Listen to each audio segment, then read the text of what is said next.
Praise the Lord. ஓரின சேர்க்கையை நீங்கள் நியாயப்படுத்துறீங்களா? அப்போ இந்த வீடியோ உங்களுக்கு தாங்க.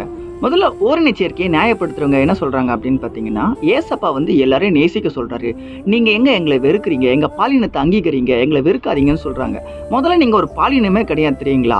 ஆண்டவர் ஆணுக்கு பெண்ணையும் பெண்ணுக்கு ஆணையும் படைச்சிக்கான ரீசன் என்னன்னா, அவங்க மூலியம் தான் சந்ததிகள் உருவாகும். இயற்கையாக அதன் மூலியமாக தான் குழந்தைகள் பிறக்கும், அடுத்தடுத்த ஜென்ரேஷன் உருவாகணுன்றதுக்காக தான் ஆண்டவர் ஆதாமை ஏவாளை படைக்கிறாரு. ஆதாமுக்கு நோவாவையும் ஏவாளுக்கு சாராலையும் ஆண்டவர் படைக்கல, ஆதாமுக்கு ஏவாளை தான் படைச்சாரு. அப்போ என்ன விஷயம்னா, கடவுளுடைய கோட்பாடுகளை இந்து மதமாக இருக்கட்டும், இஸ்லாமிய மதமாக இருக்கட்டும், கிறிஸ்துவ மதமாக இருக்கட்டும், எந்த மதமாக இருந்தாலுமே எல்லாமே சொல்றது என்ன அப்படின்னா, ஆணுக்கும் பெண்ணுக்கும் திருமணம் ஆகுறது மட்டும்தான். ஆணுக்கு ஆண் பெண்ணுக்கு பெண் கிடையாது. பைபிள்ல ஒரு ஸ்டோரி இருக்கு. ஆணுக்கு ஆண் பெண்ணுக்கு பெண் ஒரு இடத்துல ஒரு விஷயம் பண்ணுகிறாங்க, ஒரு ஊர்ல. அந்த ஊரையே ஆண்டவர் அழிக்கிறாரு.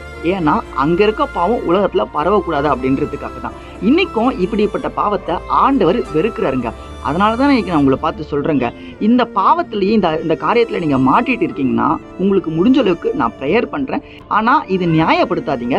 இது ஆண்டவருடைய பார்வையில அருவருப்பான காரியம். புரிஞ்சிருக்கும் நான் நம்புறேங்க. God bless you.